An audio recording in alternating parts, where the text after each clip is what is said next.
The Marketplace Food Court is you and your family's one-stop shop. Start your day at the Breakfast Bar with omelets made to order and traditional Bermuda codfish breakfast. The chefs will cook lunch and dinner to your liking. Along with the salad bar, sandwich bar, sushi bar, and fruit bar, the Marketplace Food Court is your kitchen away from home. Every day is hassle-free with nutritious meals from the Marketplace Food Court. Visit us 7 days a week. Homemade cooking, quality service, all at prices you can count on. Live from Bermuda Broadcasting, this is ZBM TV9 News. Good evening, everyone. It's Wednesday, August the 2nd, 2017, Cup Match Eve. I'm Dianne Brewer, and thank you for joining us tonight. Topping our news, a young man is in the hospital tonight on the eve of Cup Match after being stabbed during a broad daylight attack inside a Hamilton sneaker store. As Jasmine Patterson tells us, police say the suspect is still at large. In the midst of a busy afternoon in the heart of Hamilton on the eve of Cup Match, a disturbance broke out around 2 p.m. inside the popular Sports Locker store in Windsor Place on Church Street.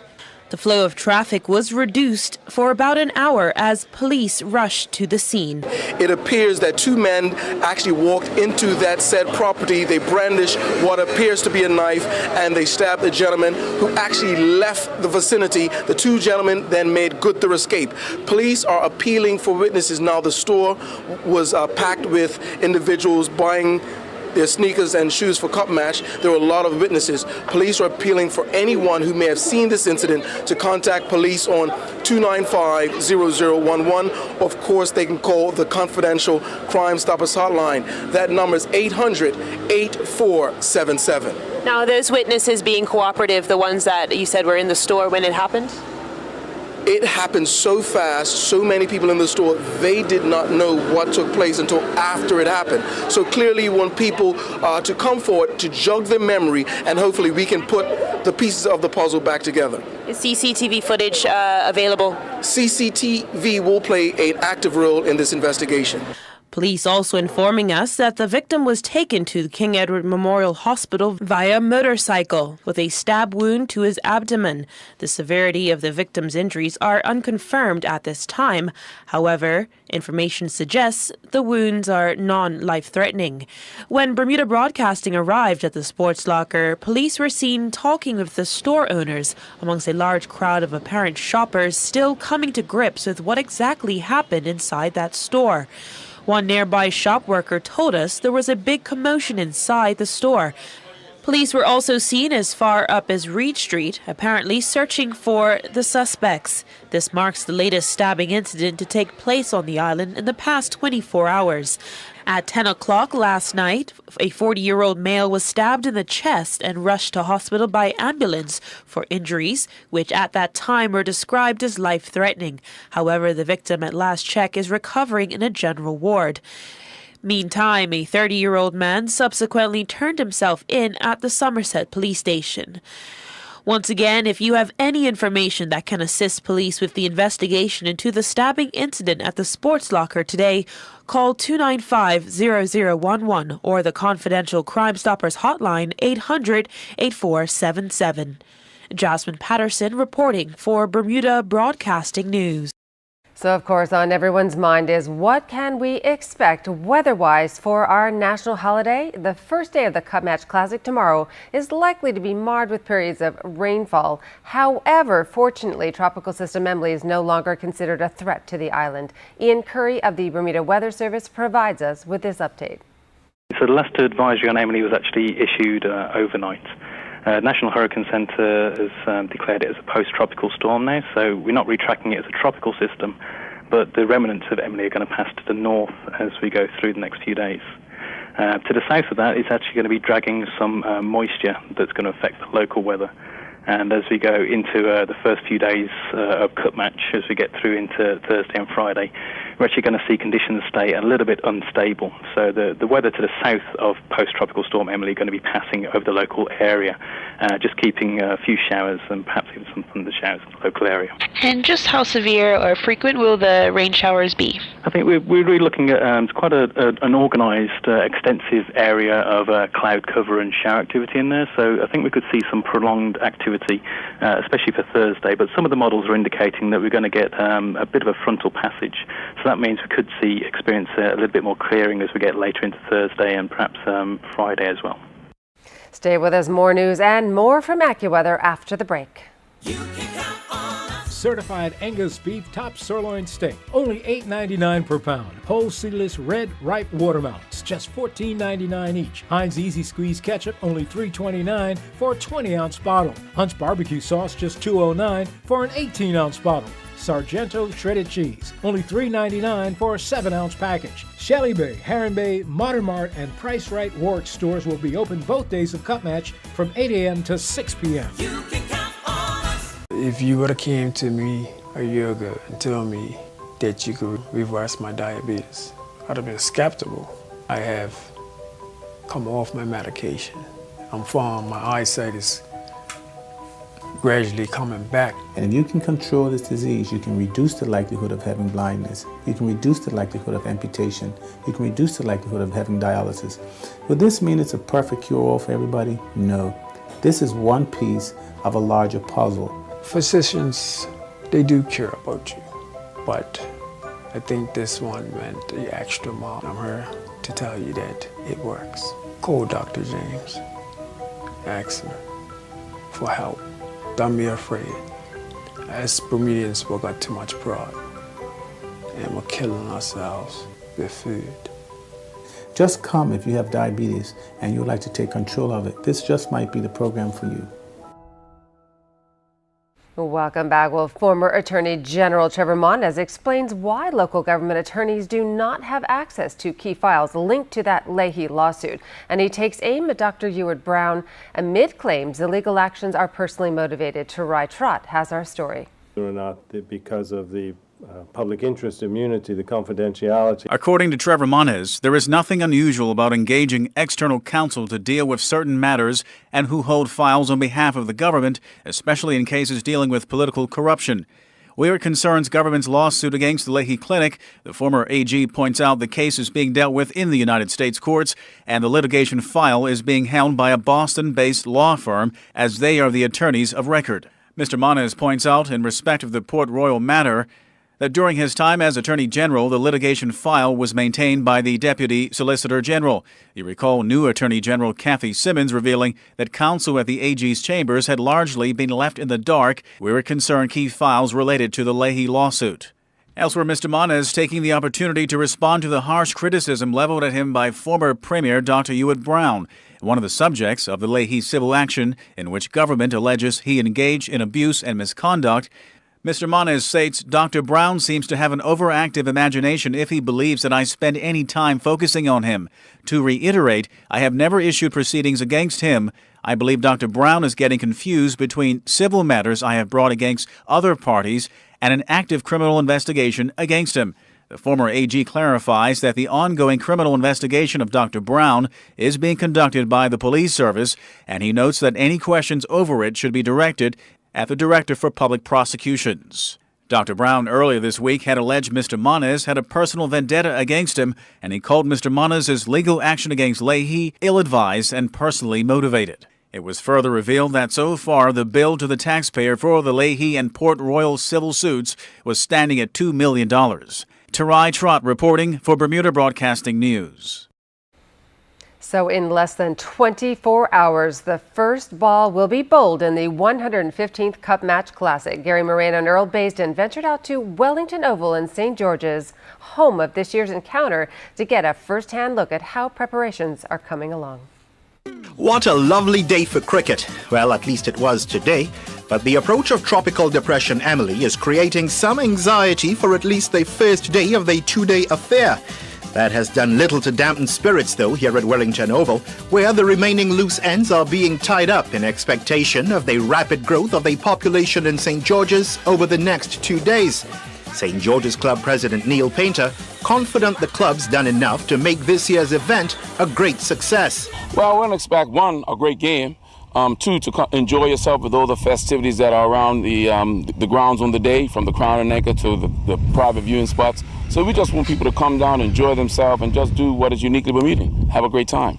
Of course, there is an unsettling or worrying situation in the country with young men involved in negative activity.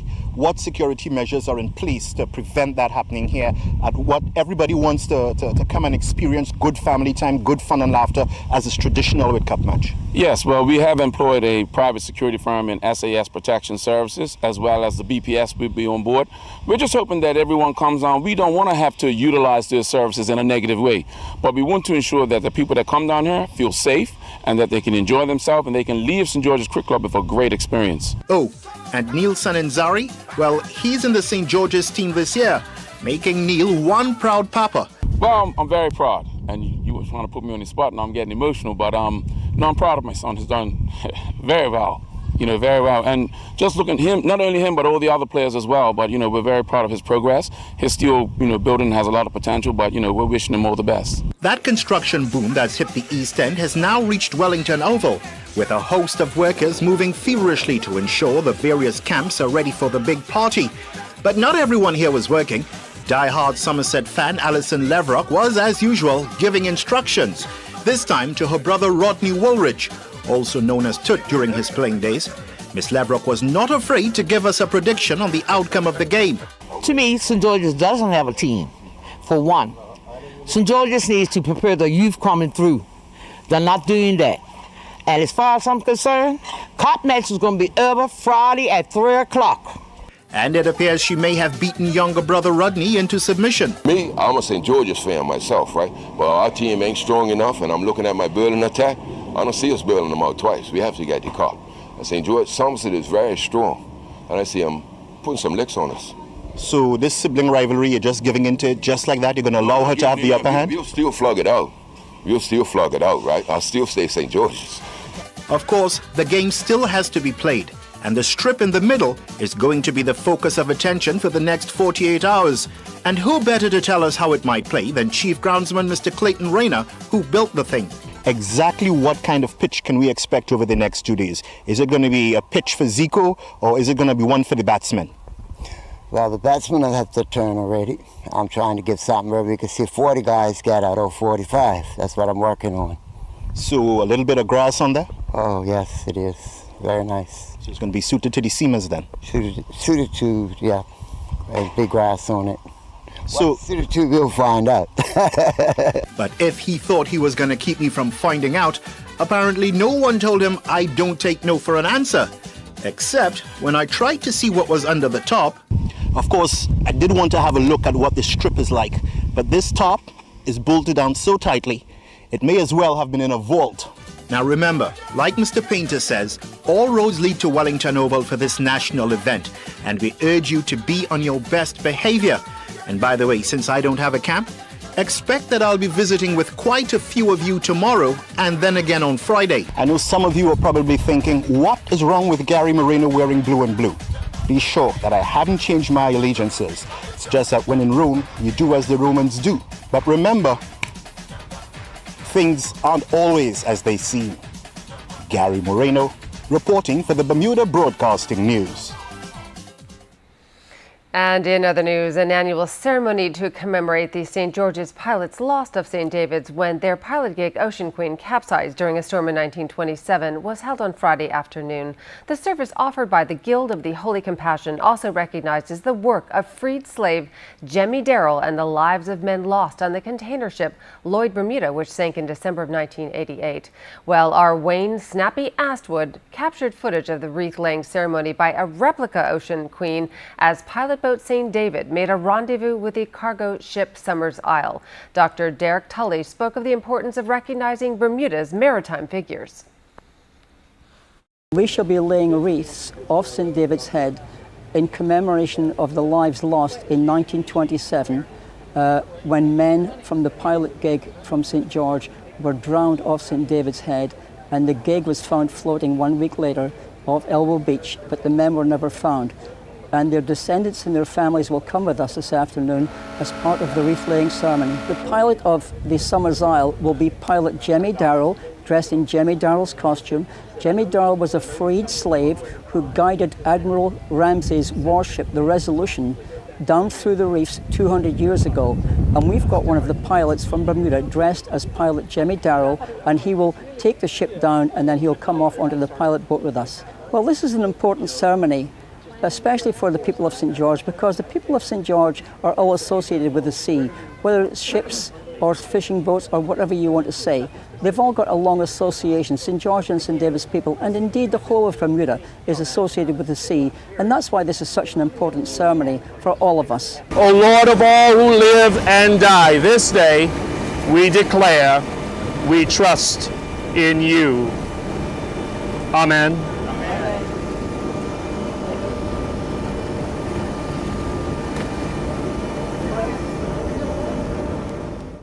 Branch pilots Rodrigo Bean and Anthony Lightbourne say the celebration of the life of Jemmy Darrell is relatively new.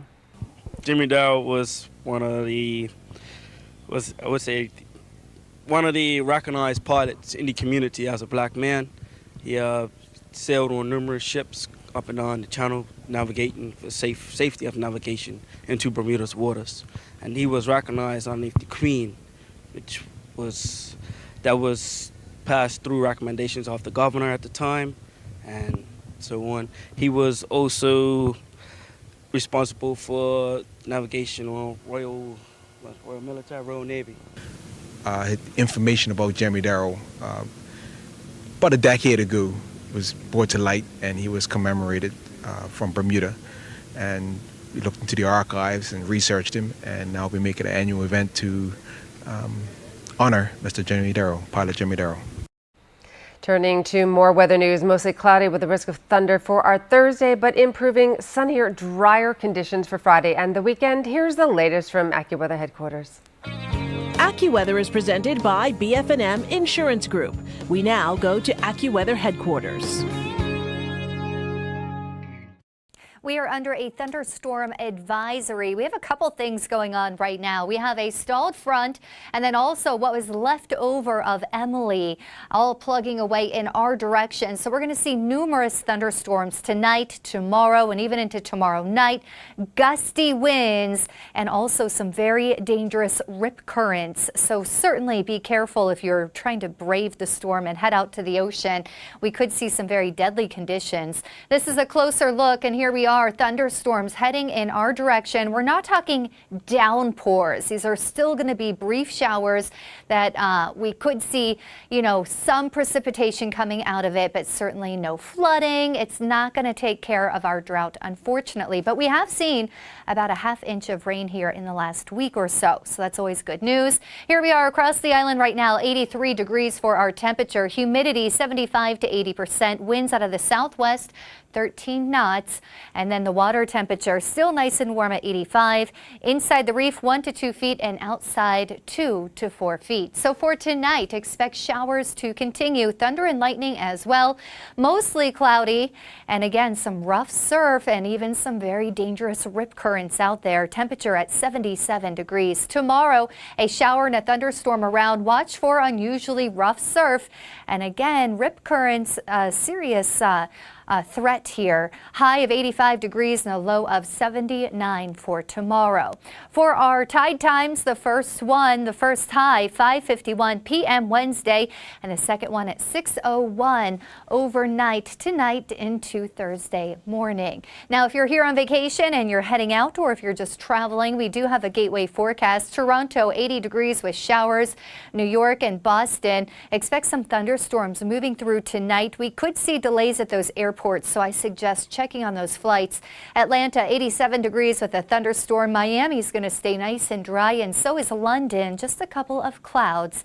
Here in the Caribbean, Jamaica, hot and humid, 91 degrees, but under some dry conditions, so it's finally nice and dry there. But Barbados, Trinidad, we're going to see some storms coming out of a tropical wave here. Very hot and humid, Trinidad 90 degrees, and again, Tropical Storm Emily is now downgraded to just what's left over from that storm. So Thursday, it's going to continue to be a bit stormy around here. Then Friday, we're going to have improvement. It's going to be dry. We could see some leftover showers, spotty in places.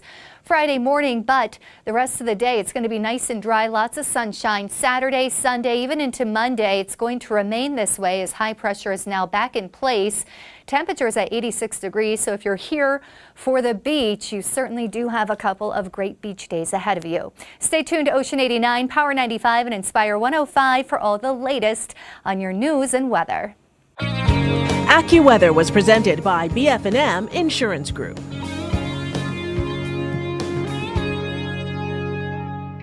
In association with America's Cup Endeavor and BASE, BF&M launched the No Limit Sailing Program for children with autism. When Kieran first started with us, didn't speak that much. He has very little social skills, so he doesn't understand the social norms.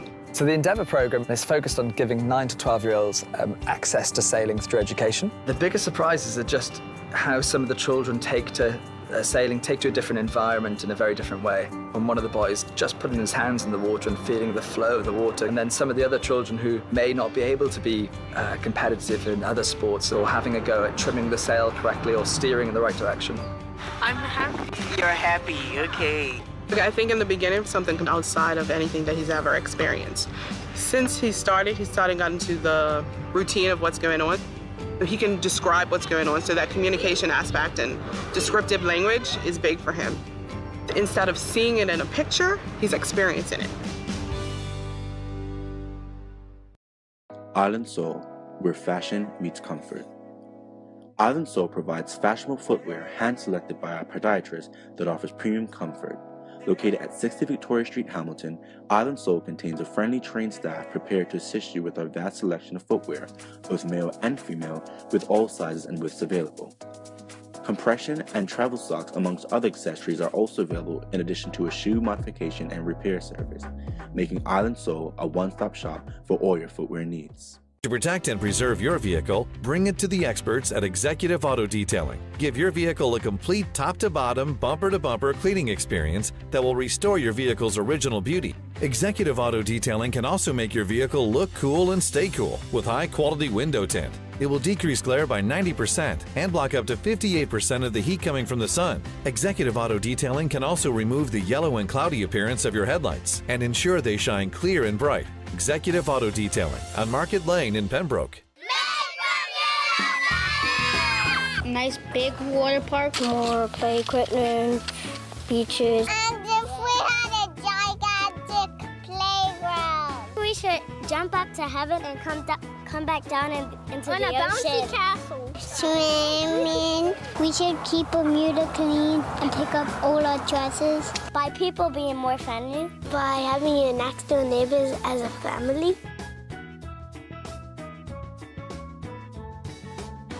And remember, we're streaming live right now on YouTube and Facebook, and we can see you and your comments. And I can see a lot of positive comments about Gary Moreno's story from Wellington Oval. Now here's Earl Baisden at Wellington Oval for the Sports Report. We're here at the Wellington Oval, where St. George's captain at the Premier's reception was a man of few words, but on a mission. I just like to say, I'll see you guys Thursday. Somerset captain Jordan De Silva had this message. I keep hearing that 2017 is the year of change.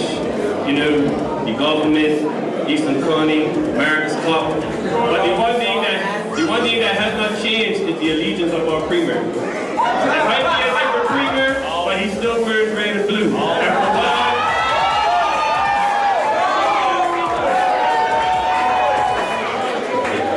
And for the last few years, that has been a good element for us, and hopefully that continues Thursday or Friday. Thank you very much. Delray Rollins and his Oxfordshire Cricket Club Championship teammates went down in their Unicorns Championship Western Division match against Berkshire. Resuming at 55 for 2, Oxfordshire never forced Berkshire back-to-back after being bowled out for 131, going down by an innings and 53 runs. No one had an answer for C. Paplow, who finished with figures of 20.2 overs, 12 maidens, 8 wickets for 15 runs. The 4-team field hockey tournament continued at the National Sports Center yesterday evening with 14 goals scored on the second day. The tournament sees Bermuda's women's national team taking on U.S. high school teams, with the Sound Shore Tigers narrowly leading after 2 days of play on goal difference. In Game 3 of the tournament and Game 1 of the second day, the South Shore Tigers defeated Mount St. Abraham's 9-1. In the second game of the day, the Bermuda women's national team defeated Staples 3-1, with Bermuda getting single strikes from Tiana Booth, Jennifer Beach, and Maya Palacio, while Jalen Cook scored the lone goal for the Staples team. Dominique Mayo competed in the ERP-Me Baton Rouge 100 to 120K open loop road race in Belgium. Mayo finished 9th out of 87 riders in the elite field. Mayo stopped the clock in a time of 2 hours, 37 minutes and 35 seconds, finishing 18 seconds behind Niels Levines from Belgium. Patrick Nisbet competed in the CSI 2, and Casey Truin competed in the CSI 1 Semerin International Horse Jumping event in Slovakia, competing in the 1.35 meter two phases class. Nisbet and Blue D. Nicola finished 16th. They clocked a double clear time round of 36.92. Nisbet and Balaz finished third, competing in the 1.30 meter table A against the clock class. They clocked a clear round time of 64.76. Truin competed in the 1.10 meter table A against the clock class, finishing 26th, riding Quavadez Hayatez Z, clocking a time of 71.83, but they had 4 penalty fault points. He also mounted in Charmer C, and they finished 32nd, stopping the clock in a time of 86.39, but they recorded 6 penalty fault points. Daniel Augustus took to the 87th Rhode Island Golf Association's Open Championship. Augustus shot an opening round 3 over par 74. His round consisted of 2 birdies, 13 pars, 1 bogey, and 2 double bogeys.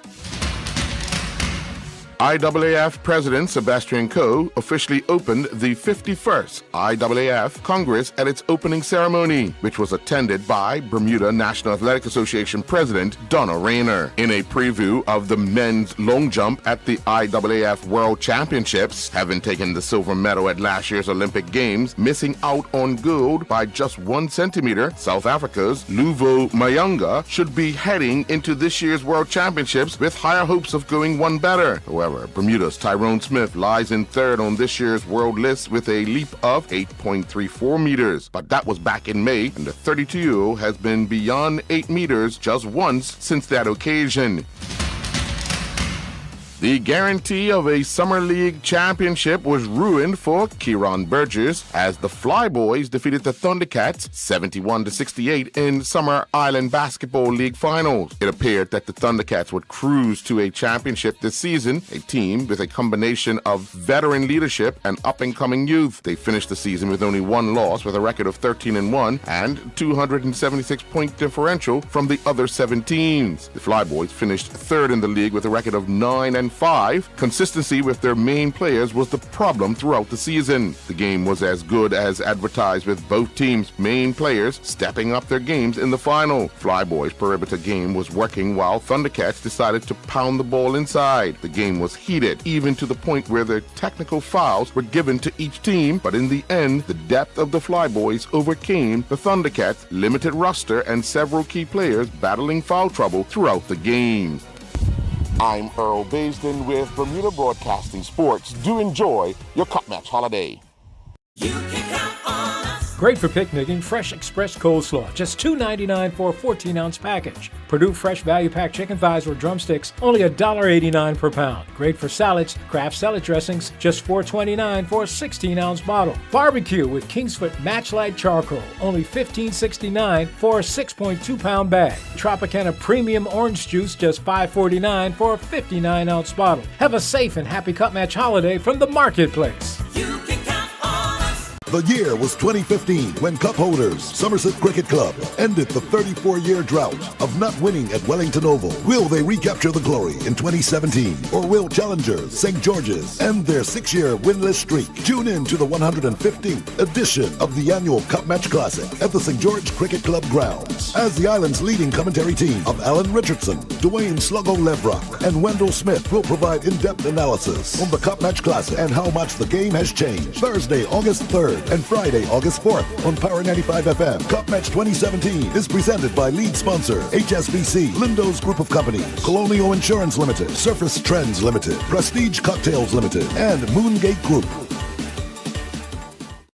Premier David Byrd, ahead of tomorrow's Cup Match celebrations, calls for unity, stating, quote, "As we prepare, we do so against the backdrop of the 2 lives we recently lost to violence. Let's be mindful to keep the families of these young men in our thoughts and prayers. As a government, we will dedicate our resources to combating violence and antisocial behavior. It's the Cup Match spirit of unity that we must embrace," end quote, once again from Premier David Byrd. Meanwhile, Opposition Leader Patricia Gordon Pamplin sending Cup Match well wishes this evening, and she said, quote, "Our annual tradition is upon us, during which time we exhibit the best of Bermudian spirit. We encourage responsible behavior, consideration for others, and please do not drink and drive," end quote, once again from Opposition Leader Patricia Gordon Pamplin. And that's our newscast for tonight. I'm Dianne Brewer. Thanks for joining us. Have a fantastic and safe Cup Match holiday, everyone. Good night.